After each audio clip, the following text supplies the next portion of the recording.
G'day listeners and welcome back to the Keeper League for our first preseason 2020 episode. We thought we'd get back behind the mics and put something out for the public to listen to. But before we start talking about tonight's topic, I'd like to introduce my co-host Kaes. How are you, mate? Good, Heff. Yourself? Yeah, not too bad, mate. Just getting back into the swing of things. A lot of fantasy research already. It does seem a bit early, but I don't think you can ever be too prepared for fantasy research. That's correct. Got to get the jump on everyone else in your league. Exactly. So tonight what we're going to do is we're going to talk about starting a new AFL Fantasy Keeper League, I guess, for 2020. So we've had lots of questions asking you, how do we actually do it? Or what are the best settings to do and all that sort of stuff. So yeah, we thought we'd get stuck into it and have a chat. So yeah, let's get stuck into it. Righto, Heff. So I'll be the question master for tonight, so you're the font of knowledge. So these are going to be the, I guess, the most common questions we get from listeners. Yep. Yes. Cool. So FAQ 1, what website should you use to start up a Keeper League? All right, so we use Ultimate Footy, and look, you can do it basically on most websites. So AFL Fantasy, if you really wanted to, AFL Fantasy Draft, even Supercoach, I've heard of people running leagues, but it involves lots of hacking of a website. So there's no actual dedicated platform. You use a website and you kind of manipulate it to work the way that you want it to work. So we use Ultimate Footy, which is essentially a draft website, and we set it up in our first year. We just ran a draft like normal, and then in the second year, basically, we kind of use it to preset the draft picks to select our keepers. We'll talk about that more in a second. But what makes Ultimate Footy, I guess, the best site for it, I think, is just the level of customization. So basically any setting you can customize to your league's setting or league's want and what you need. So yeah, basically Ultimate Footy, I reckon, would be the best site to use. Yeah, definitely. I think some things that people might not know about Ultimate Footy is you can actually set how much points are worth for different things as well. So change everything. You can completely change anything. So if you think that kicks aren't worth 3 points and should be worth 1, you can change that. Or if you want to include, I think, smothers and spoils and that kind of thing, they can also include that. So it's pretty cool to make it your own league, and you can actually be completely different to everyone else. Yeah, definitely.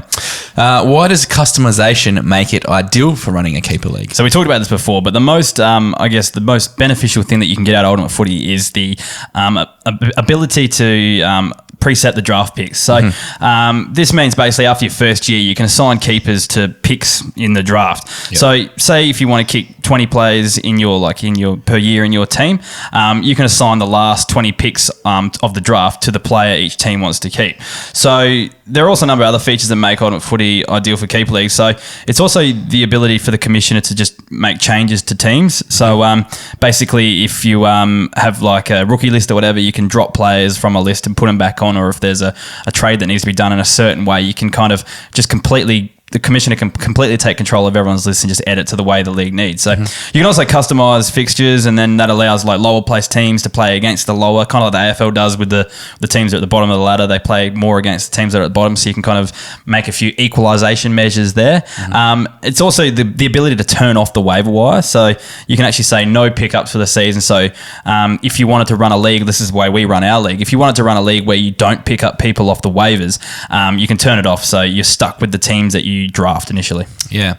The other cool thing about Ultimate Footy is, with the draft pick selection. So if you are actually trading draft picks or trading players for picks, it might not go on that snake order or the 1, 2, 3, 4, 5, etc. order. You can actually go, all right, Heff has the first 2 picks in the draft and then me, and then go from there. So you can actually customize the whole draft process, which makes it a bit more like the AFL in real life. Yep.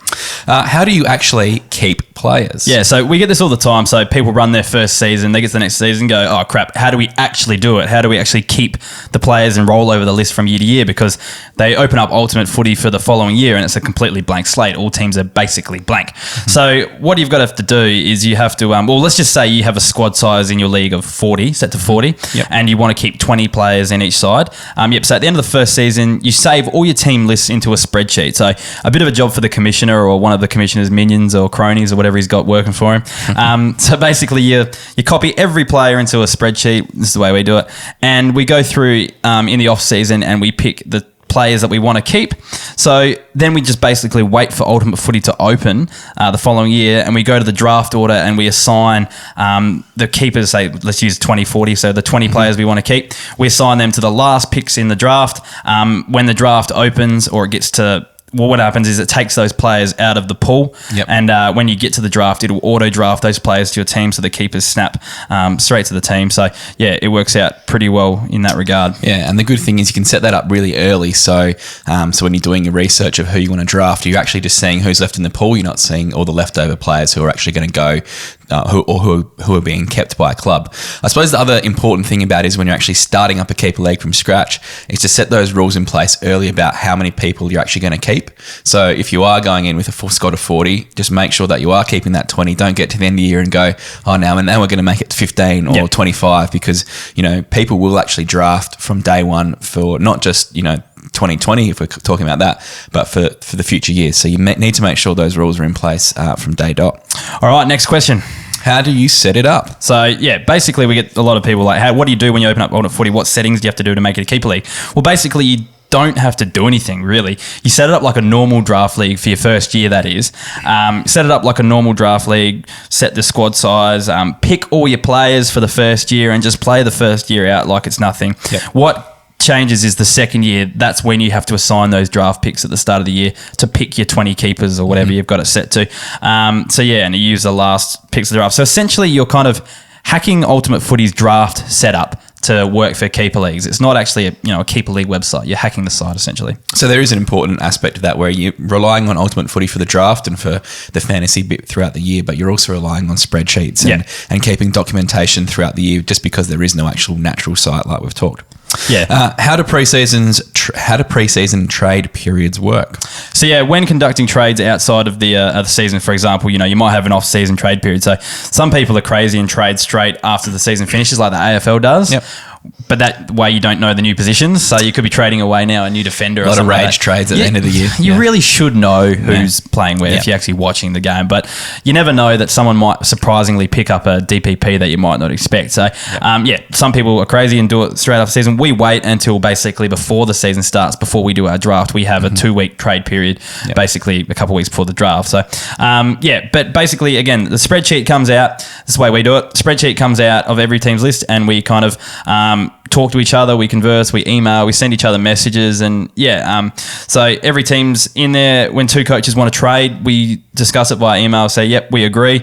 We then go and email our commissioner, and then the commissioner, one person suggests a trade, second person has to go, yep, confirm trade, and then the commissioner processes it on the spreadsheet. When Ultimate Footy opens, he goes in and changes all the picks around and stuff like that, because you're assuming when you trade someone and you're going to keep them, so they become part of your keepers. It is can be a bit of a time-consuming period for the commissioner, so if you are taking on that responsibility, make sure you know you're up for it, because it can take a bit of your time. I'm so glad I'm not the commissioner anymore. I did it for 3 years. And Andrew's doing a great job. What happens if someone quits your league? So Ultimate Footy gives the league or commissioner, the admin, the ability to reassign login to each team's account. So basically at any stage you could change the email and password associated with any of the account, basically booting the other coach out and the new person that wants to come in to your league. So basically if someone leaves, you just you set the account to the email and password. But this means they have to take over this person's team. Correct. Now, what's happened historically in our league, actually, we had a premier quit one year, which was bullshit. But anyway, generally it's a player at the bottom of the ladder that quits. So you're in charge of rebuilding that team, which can be a long and tricky process for some coaches. And then it's important for the league, I suppose, then to maybe talk about potential trade options where they can kind of give those guys a bit more of a leg up heading into next year. Because maybe extra draft picks or an extra keeper or something like that. An extra first round pick or something like that, just to kind of equalise it up and make the first guy's year not an actual living hell. That said, we never did that. We made them suffer. No, because we're bastards. What rules should you use? Well, basically, this is up to you guys when you're making leagues. So it's important to just go through and actually have a look what you can customise in Ultimate Footy, but you got to set whatever works for your league. But from experience, league members are going to get really angry if rules keep changing from year to year. So just make sure they're set in stone from the beginning, or give like a season's notice if they're going to change, really. So we find that if something's going to change, we announce it 1 year and we wait a whole year before it comes in, so it gives people time to prepare. Or even if something's been bugging us throughout that, what happened through 2019, it's been talked about to, the cows come home, really. So by the end, in this period, it's time for that commissioner to make that change going, all right, from next season, this is what's coming into play. So that everyone knows about it, ahead of the next draft period, because that's what you need to know. All right. So during the week, we put out a tweet basically asking our listeners, and a lot of them are Keeper League veterans. Some are out there have been playing Keeper Leagues longer than we have. So we put it to them we asked them basically, what suggestions would you give to anyone starting a new Keeper League in 2020? So we're going to go through some of the best suggestions we found and read them out and just discuss what we think about these suggestions. So from @Bagels4, he says, don't have deep teams. It makes coaches play for more immediate success, which creates a more competitive team. Yeah, so we run 16 players we keep each year and squads of 32. So, yeah, we think that's a pretty good balance. Some people might think that's too many. I know there's leagues out there that do 12, and I think 10 is the minimum I've probably heard of.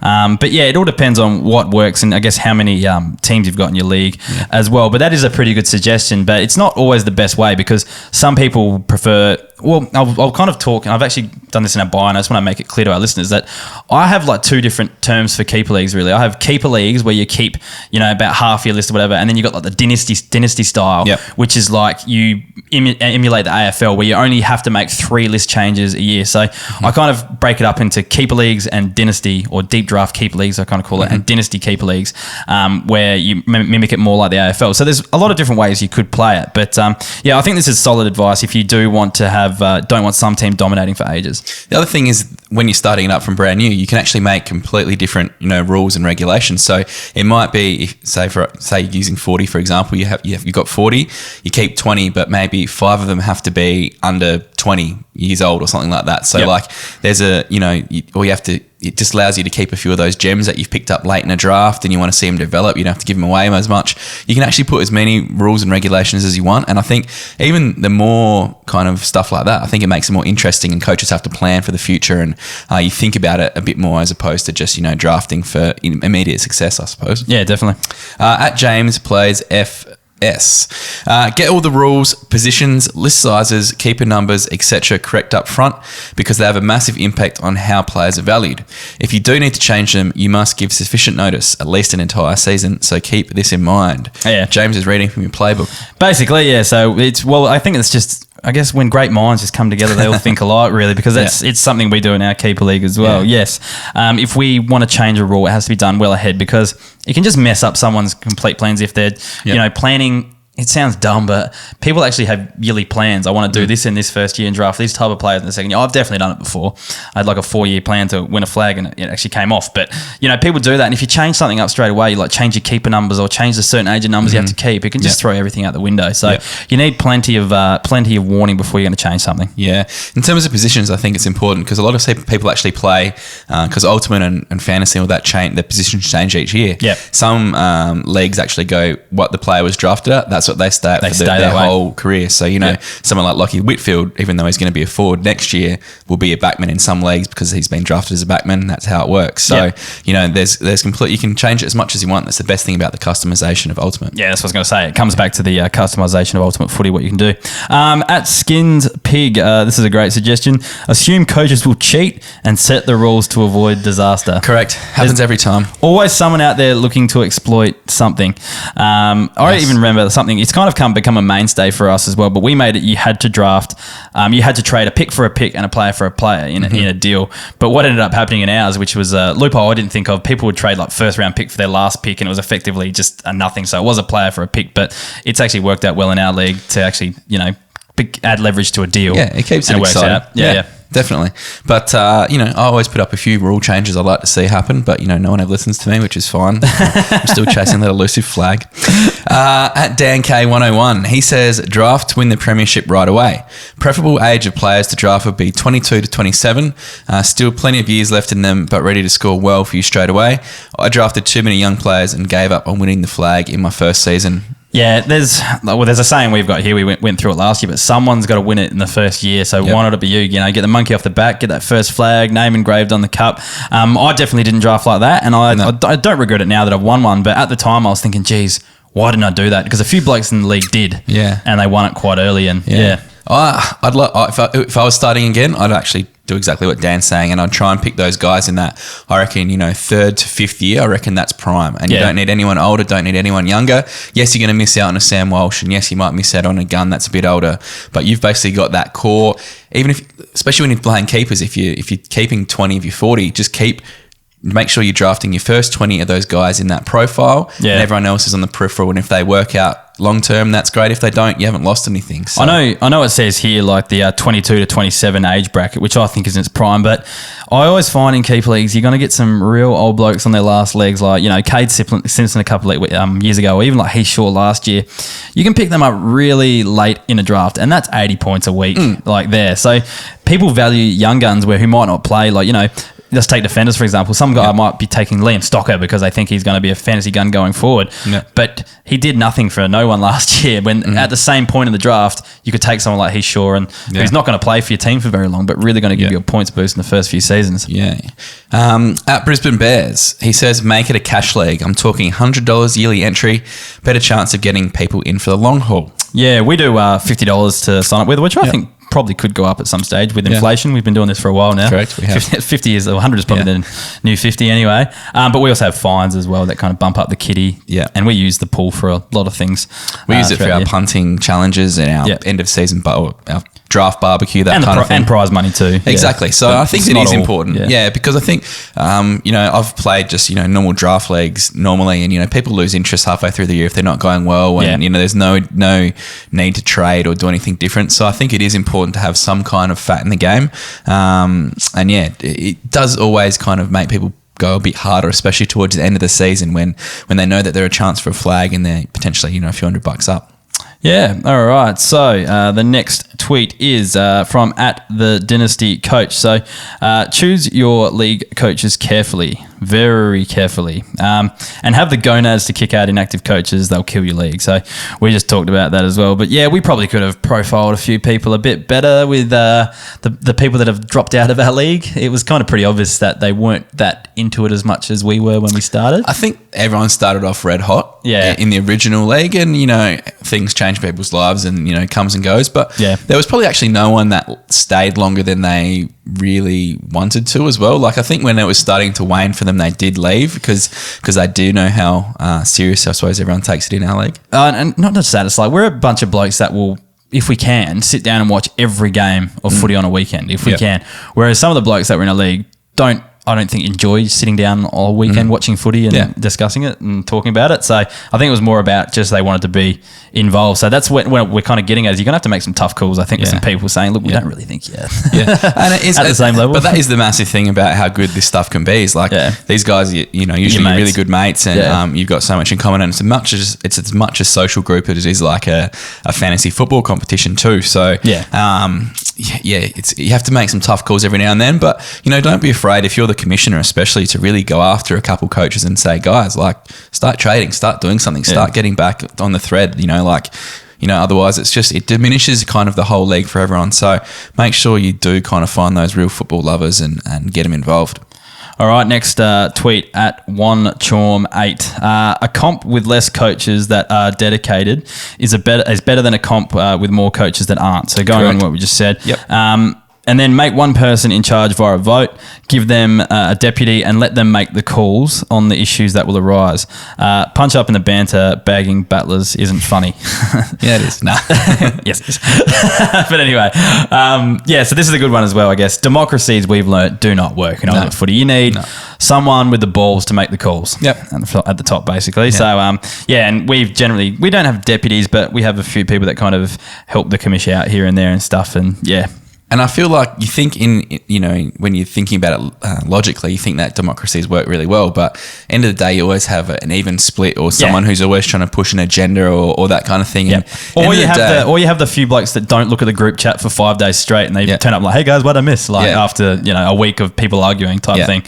So, which can be frustrating. But at least if the commissioner's got an agenda to push, he's taking the responsibility so he can push his own agenda, I kind of feel. But, you do need almost that second or third in charge, or the elder statesman of the group to go, mate, pull your head in, this isn't actually good for the league, it's good for you. So, do it smart. But in terms of banter, I totally agree. And I've kind of made like 5 little dot points, might go through a bit later, in terms of what makes the keeper league good for me. And yes, it is written on a post-it note. So I'm a bit the old school one between us around here. But I think group chat is so important in any draft league, Absolutely. any keeper league. Like our WhatsApp group just bloody goes bananas throughout the footy season, and obviously all through the year because we're really good mates. But, without that and without a good email thread, you're kind of nothing. So while Ultimate and AFL Fantasy and all that have kind of coaches boards, etc., they don't really get used in our kind of league where they're pretty hot on the WhatsApp threads, and they're great because people always have their phones on them. There's almost no excuses for them not to read a message or not to read what's happening in terms of the league. So and that's the great way to put banter through. What I love about ours is today we had a few debates about cranberry sauce and gravy on turkey. Correct. And also Donald Trump's choice of beverage at his last press conference. So it's not actually always about football. Cranberry sauce on turkey is just a waste of time. You've lost it, mate. Anyway. Waste of time. All right, next at Beeps to 3, don't ever be afraid to trade. Go hard. Last 2 years I finished first after the home and away and traded out first. Tom Mitchell and now Grundy. Should still make top 4 again next year. And more importantly, I've got 6 picks in the top 18 for our draft, including pick 1. Just go hard. Now, Kaes, I'm going to start an argument with you here. I can feel it coming here. This is going to be controversial, but I am off trading. No. I'm off it. And I'll tell you why. In our league, these are the only trades that happen, okay? Yes. Team at the top trades out 5 young guns for 5 old players that are averaging 80 and 90 that have only got 1 or 2 seasons left.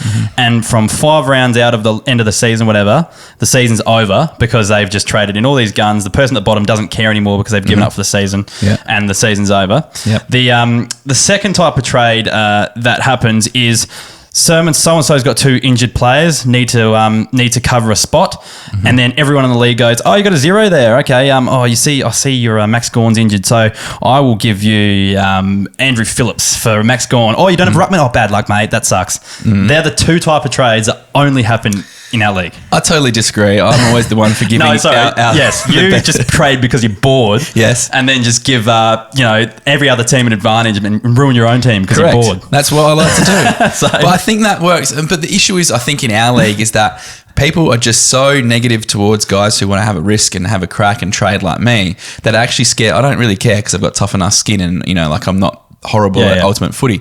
Whereas the negative banter and the negative feedback from all that is that everyone's too scared to trade. But that's what I'm saying. What's the obsession with trading? Why can't you rely on the whole point? No, you draft. I reckon the point should be but how then good you just draft and then you just draft. go to sleep for the rest of the season. Don't you want to try and trade and Well, this is my suggestion, Kaes. This is probably we probably get into our league politics now and not more so. But these are conversations that you should have. Well, no, but this is actually like teams that do have this kind of idea as well. They have a trade period, so they have 3 weeks in the middle of the season. That's when you make your trade. So that's what you wait around for. But I think there's still excitement even if you're not trading. Like I love watching my players week in week out. And you come up against a rival or whatever, and you want to beat them. But surely someone like you who knows a bit about what's going on in the VFL and the underage kids and you're keeping an eye on them, surely you want to try and get an advantage of potentially someone who might have a guy that you've got your eye on in a league and, throw a sneaky trade out that they think's juicy and then you kind of reap the reward in a year or two. Isn't that quite what it's about too? Trying to, there's some of my rewarding ones, getting Bont off you and he was no one and, these kind of things. They're the ones that I look back on and go, geez, I'm happy I had my finger on the pulse. But see, even that Bont one was, again, I needed a defender badly. You took Tom Jonas. That's why I was getting a donut. Bont was round 2 of Bont's debut season. Just things like that. Like that's the only reason that trade happened. And if I wasn't allowed to make it, I wouldn't have done it. Obviously, and I'm wholly regretting it. But anyway, but this is So I guess teams do have trade periods and things like that. So maybe that's another option for leagues to actually have a look at and what's something you might want to set in your rules. Because, like I said, there are people who are just obsessed with trading for the fact of trading. And no offense, Kaes, I think you're one of them. I do love trading. I can't help it.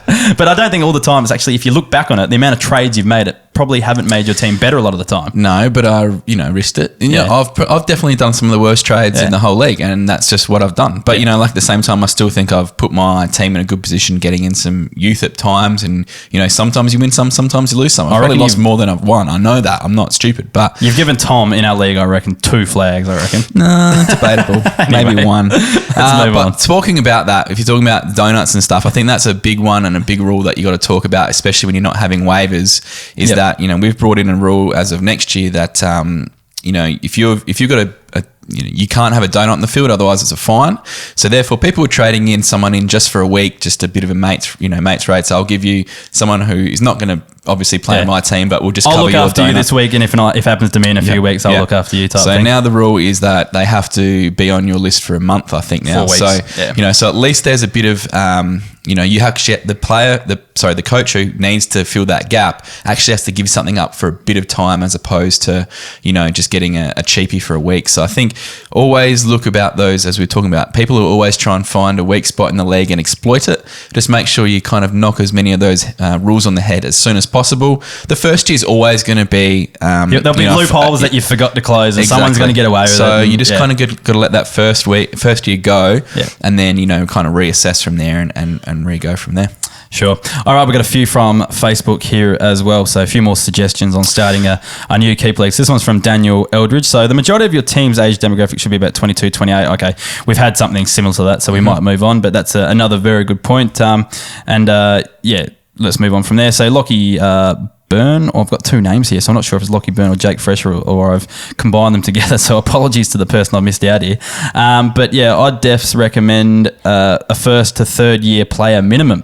So having a minimum of 8 players on your list that have played less than 3 years stop people from stacking their teams with old players, then bailing in a couple of years when their team turns to crap. Obviously, if you're starting up with experienced coaches, then you probs want to just let them go about it with their draft strategy. But I think setting that minimum certainly made a good balance with the coaches who are just getting into fantasy. I'm actually totally on board that kind of keeping you have to keep X amount of young kids to to not only get them in your teams and draft them, it kind of makes people sit up and take notice about what's happening in the underages or looking around the SNFL who might be worth bringing in, I think. And a lot of the time you'll take, you might actually go early on a pick because they're a good draftee and that kind of thing. And you should kind of be rewarded, I feel, if you're playing a keeper league. So I'm actually, if you were playing a league and you said I had to keep 3 of my 15 players I was keeping, I had to keep 3 that were under 20 or something like that. Yeah, I think that's cool. I think it just differentiates us a bit, makes it a bit more fun. Yeah, I like it too. And for me, like my pet hate in keeper leagues, and I've already just ranted about this 5 minutes ago, but is those bulk trades that are just 5 young players that aren't going to, get more than 50 for the average 50 for the season, for 5 old dudes that are going to go play for 1 or 2 more seasons, average 80 each week. It gets rid of that because you need to keep those young guys on your team. So I like that rule. I've actually suggested it to our commish on the back of that, but he said, no, it's not something we can bring in straight away. So rude. Anyway. Dashing David Stobie, don't be like Heff and Kaes. Thanks, Foss. Foss is a league member of ours, so suggestion, Foss. Don't be like Heff and Kaes on your mate. Actually, pretty good suggestion. You bloody hero. All right, Kaes. I want to tell you a story. Yes. All right, and it's about a fantasy team called the Big Hoofers. Okay. So once upon a time, the Big Hoofers coach, he'll go unnamed, he used to be a uni student, all right? And he used to put a lot of time into fantasy football because he had the time to do so. Yes. But then he got a job, okay? And a partner. And, things got serious, all right? Yes. And he didn't have a lot of time to put into fantasy football. So I used to rock up on draft night. He used to rock up on draft night. Cover's blown. And he really hadn't done any research and he'd just draft willy-nilly. And he'd always Was that this year? No. Could have been, though. It's actually the opposite this year. Got to the end of the draft, right? And I was like, all right, I better take some kids. He said, I better take some kids. Anyway, so he goes to the draft order. All right, I'm going to take whoever was pick 1 because I've done no research into who they are. Draft that player, and then someone pipes up across the room. Well, why'd you just take a key forward that's going to take 3 years? I'm like, oh, shit. All right, take the next guy. You just took a key defender, mate. All right, good.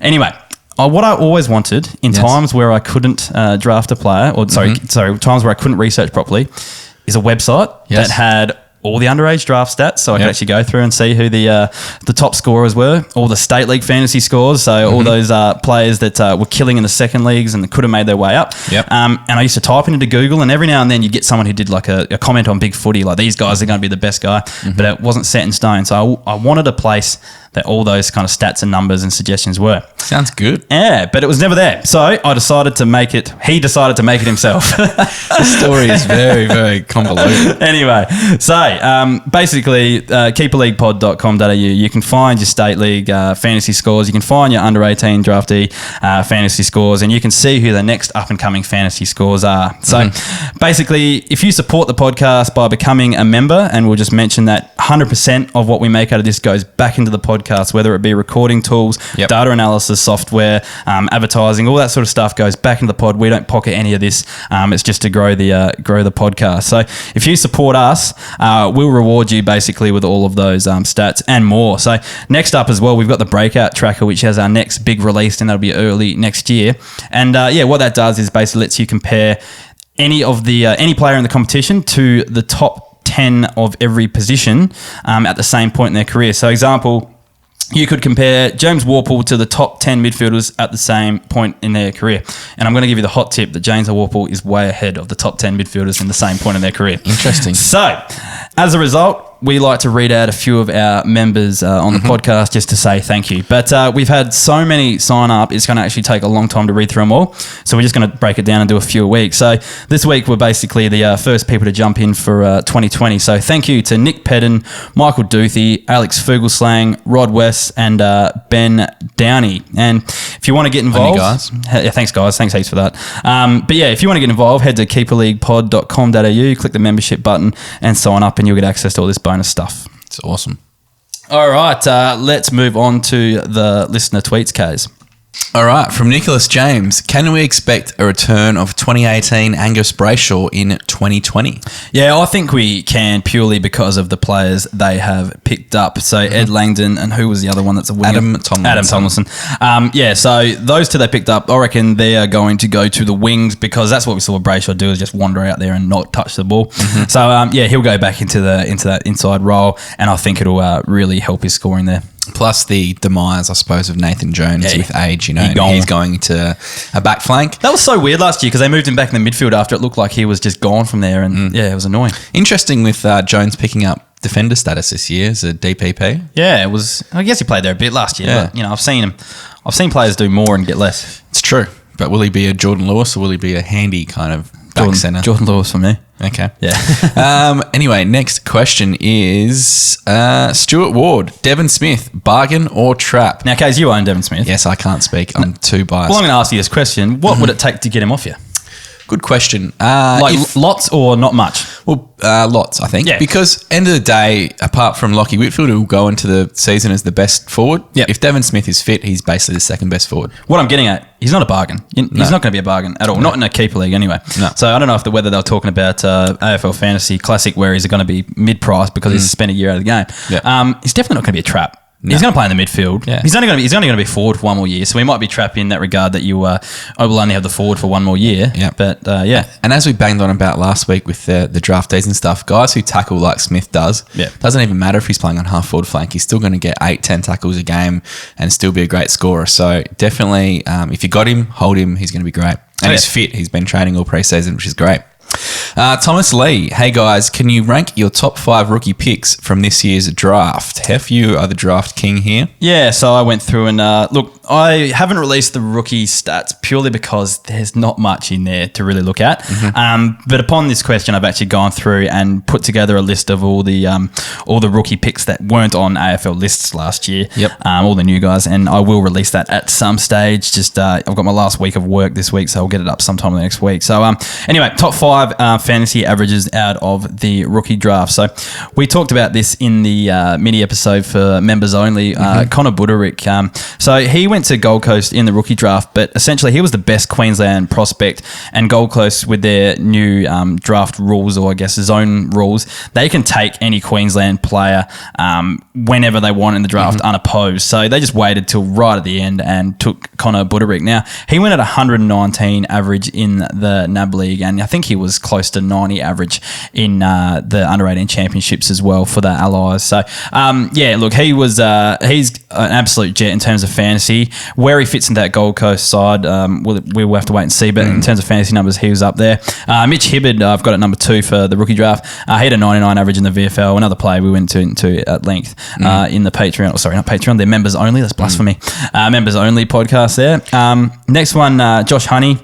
So he's a midfielder, played for Western Jets last year. He averaged 77. Jake Passini went to Port Adelaide, and he is a key defender. So I don't know whether he's going to be great at fantasy, but playing in the Waffle Colts, he was pretty awesome in terms of intercept marking and just getting a few kicks off the half back line. So yeah, 74 average there. And Mitch O'Neill, so he's a bit of a ball winner from Tasmania, and we can only get his numbers from the under 18 championships, and that's where he averaged 73, which is actually quite good going for under 18 championships because they are a bit lower scoring. Yeah. Because the Tassie State League, I'm not actually sure Tasmania has internet, so I don't know if they've joking. I love our Tassie listeners. We got so many of them; they're awesome. But yeah, look, the Tassie League doesn't keep champion data stats really, so we can't really tell what he got in the state league, but the under 18 champs, he averaged 73. So yeah, that's I reckon the top 5 from the rookie draft that are going to be in terms of fantasy scoring. So I'll just go over them because in our members only we actually forgot to read out one of the names, so we'll just go through. Well done. Connor Boderick, Mitch Hibbard, Josh Honey, Jake Passini, and Mitch O'Neill. Mitch Hibbard will be one that's definitely going to make an instant impact, I think. You think he'll go straight into the other side? It'll be tough if he actually cracks the best 22, but he's the one that's physically ready. He's 23. Yeah, true. Been on AFL list before, had a really good season in the VFL, and I know you never want to include him in the notes here, but Benny Kaes as the rookie pickup. The Crows need midfielders, and he's a gun. I'm so sick of Ben Kaes. I'm going to keep talking about him all year. Finally over him. No, he was until he got picked up by the Crows. Exactly. So bad luck. You can thank the Crows for that. Another reason I hate the Crows, for me. Brad Mosley. Who do we got from him? Who goes at 4? He's got Grundy, Whitfield, McRae, and then... Is it Josh Kelly or Tom Mitchell would you take at pick 4 if you were starting up a new league? Well, that's what I've got written there. I'd take one of those two for me. So I think he was asking then. Okay. That's Josh Kelly or Tom Mitchell was actually my answer. Okay, good answer. Yeah. But we'll just preface this question as well. We don't often do draft, we don't talk about these kind of caliber players, but because we're doing a new keeper league, you might be drafting for the first time. So and you want a keeper that lasts forever. Yeah. I'd go Josh Kelly. I'm always a bit wary of guys coming off big injuries like Tom Mitchell. Yeah, well, the thing is, it's a broken leg. It's not like an ACL. But are people always the same when, I know, it's not an ACL, but I've seen a lot of players come back from broken legs and be fine. Exactly. But if obviously Tom Mitchell is the easy choice, but I think if you had Josh Kelly, he's going to be a bloody gun for years and years and years. And you just got to take that captain option first. Yeah. Either one of those. I don't think you can go wrong with those two. So agree. Pick 4 is a good pick because you can't really stuff it up because, you can't screw Grundy or Whitfield McRae and then you got them, so it's sweet. Yep. Travis Kelly, thoughts on a pick swap? So that's Travis Buckley. It's Travis Buckley, sorry. Thoughts on a pick swap, number 8 for 23 and 26? I probably wouldn't do it. I just find in that first round, you're definitely going to find something better than 23 and 26. Depends how your league set up. Like, if you're going to ask these questions as well, just maybe give us a hint on how many you keep, what's in your draft. So if you're in a dynasty style league and you're only going to be drafting like new players, like rookies coming into the system, look, I still don't think, because of it's a bit of a shallow pool, 23 and 26, you're probably not going to get anything worthwhile anyway, so you might as well have pick 8. Yeah. And even if you're in a shallower keeper pool like us, I still think in that first round, you're going to get something half decent. There's always, in our league, there's always one, the first round is always pretty good players left because there's always a team who's strong and they have to delist someone who's pretty decent. If someone takes a risk and wants to delist an older guy, and if you're talking the difference between basically 2 or 3 rounds in between those picks, usually it's a big drop off in quality, I think. So it's a no for me. Yep. At Davey, pick one for pick 2 and acres in a dynasty league. Who says no? I'm assuming someone in their league has actually said no. But look, pick 2 and acres. Look, pick one. They obviously want Rao. All right, so that's what the guy wants. Yeah. Would you take pick 2 and acres? Probably, I reckon that's pretty good because you're still going to get someone half decent. Matt Rao is not Sam Walsh. Well, he's touted to be quite similar. Yeah, and he's going to Gold Coast where he's going to get plenty of opportunity. True. He very well could be. Yeah. But you're going to get acres and pick 2. You could get someone like Anderson, Sarong, Butterick even. Like, I wouldn't go pick 2 with him, but like he's another good fantasy scorer. There's going to be good fantasy scorers that you can pick up, is what I'm trying to say. What was the other one? There's another one in there that we've talked about, but I can't remember. That are all good fantasy scorers that average in those, high 90s, hundreds in the NAB league. So all I'm saying is I don't think this year's as clear cut as it was last year, where it was like Sam Walsh is head shoulders above pick 2. You know, so that's the thing. But even so, like, you know, last year I reckon you looked at someone like Xavier Dersma. That was probably the indicators were pretty clear he was going to have a season like he did, and then someone like Bailey Smith who. Come off an injury-riddled year to play every game of the season, who really warmed up in the back end and that sort of stuff. There was a few players that you would be very happy to go with. After Rao this year, it's probably not the same calibre of fantasy scorers, I don't think. Yeah, but I still think Anchors gives a lot of value. Yeah. In terms of going to Fremantle. No, what I'm saying is I would go for pick 2. And I think so. I think that the potential of, you know, if Rao's that good, second pick's still going to be quite good. Plus you get Akers who's ready to go day dot kind of thing as well. So I think it's a good trade. Yeah. At Trav014, how good is Petrarca going to be this year? Well, I think he'll be about the same, and 82 to 85 average forward, which is fantastic for a forward case. What's your opinion? I just think he's the biggest disappointment in the whole league. Well, as a football player, he's fine. As a fantasy scorer, people think he's going to be like 110 average forward. He's never going to be like that. No, but he's an impact player. He's like, he'll kick you 3 goals and then disappear for 2 quarters. Well, then you must hate Jordan De Goey then. Oh, it's just but Jordan De Goey's actually got better numbers than only slightly. Yeah, but you're not expecting him to ever be that. You know, he's Trav014 is a Melbourne supporter who's got delusions of grandeur about Petrarca. He's just not going to be what people think he should be or what he potentially could be because he plays his particular role so well on the team. I just think what's wrong with an 80 average forward? He's going to get 8 every year. Yeah, but who'd take him in round 1 because he's a peanut. But, maybe not in round 1. But, I think for what he puts out, you're going to be your F2, F3. I think he's fine. Yeah. Hey, can I go through my little post-it note? Yeah, sure. Okay. So I made some notes about what I think are the 5 kind of best things or things you need to think about when starting up a new keeper league or draft league even especially. Go. So group chat, important.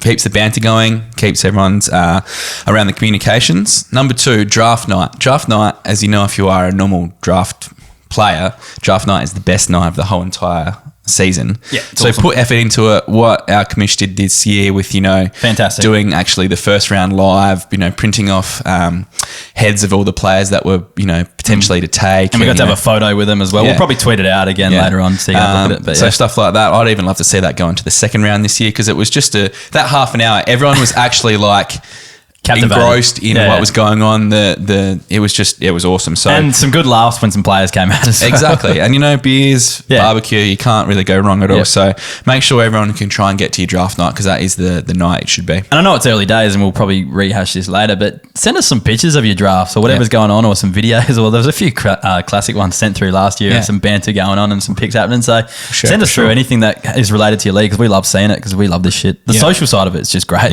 Yeah, big time. Number 3 is get creative. So get good creative team names. I've got a logo for my team. Some other people have got Guernseys made up about their teams. Put a bit of head into the teams, but also like your articles, your Photoshop things that guys are usually pretty good at. There's a few guys in our group who try and knock off AFL.com articles and insert funny in jokes in that, and you have a sliding doors article. I do my Damo Barrett sliding doors Stu article. does the 9 things we learned or whatever. Correct. It was. So all that stuff, and it just really brightens up power guys. rankings. Gerald does exactly. Great weekly articles that come out. With Bogeymen, which is always a good one too. Some good Photoshop, but stuff like that. It can really make people's Thursday or Friday afternoons when someone's just wants to kill half an hour at work, slow down at the office and do something fun. I think that makes it helps add to that element of the league. I think obviously locking in your squad sizes is very important and making that clear from the start. Do what we do rookies where you can kind of, keep guys floating for a year or 2 without any real, you don't have to keep them, you can keep them, but they're floating around, which is really good, I think. And then also your keeper positions. I think so we play 4, 6, 1, 4 and 3 utilities, which is a bit different to the standard 5, 7, 1, 5. Yeah, so play around with your positions to see what works for your league. I think that because we go quite deep and we're all pretty into it, we could play that 5, 7, 1, 5, but having the utilities to be a bit flexible, especially if you are there's no waivers. You have to be a bit, flexible with your team, and you might have a big glut of forwards that you need to put on that utility line. But having 5, 7, 1, 5 could actually mean more trading because you'd actually need to trade, forwards to backs to fill in positions. So and at least a higher scoring, I think, as well. If you can kind of don't have to fill that last back position with someone who's going to score you 50 type thing. But it really depends on what you're like. I'd be happy to play that because I love going deep and deep, and that's what our podcast is all about, going deep and finding the guys who might even just get you 70 each week as opposed to guys who will get you a 60 or a 50 and that kind of thing. So it really depends on how committed you guys are in terms of research and that. But I think all of that makes a good league. All right, cool. So I guess that wraps it up for this week. So it's probably a bit of a shorter one. I don't really have the time how long this is going for, but it is pre-season and we're just trying to get a few more keeper leagues off the ground so we can have a bit more to talk about and a few more people to interact with the show. So if you got some time during the week, check out our website, keeperleaguepod.com.au. Hit us up on all the socials now. We got Facebook, Twitter, Instagram. We're even on TikTok if you're on that. And what is TikTok? Yeah, don't worry. I'm still using bloody Post-it notes. I know, you're on MySpace still. So I think we've got a YouTube channel as well. I think you're in my top friends. I'll have to change that. Good, I don't want to be there. And Keeper League Pod, I think, on YouTube now as well. So we'll have a bit more video content going up this year as well. We'll see how long that lasts with all the video editing and stuff like that. But it's good fun at the moment. I'm enjoying it. So we'll keep putting stuff up there. What do we got next week, Heff? Cool. So next week, fingers crossed we're allowed to release all the positions next week. It should be, the position should drop any day now, really. So we'll be allowed to talk about them as of next week. So we're going to have a look at some of the position changes and how they affect keeper leagues. So that'll be our last episode for the year, and then we'll get stuck in next year with all the pre-season content. So beautiful. All right, take it easy, listeners, and we'll talk to you next week. See you next week.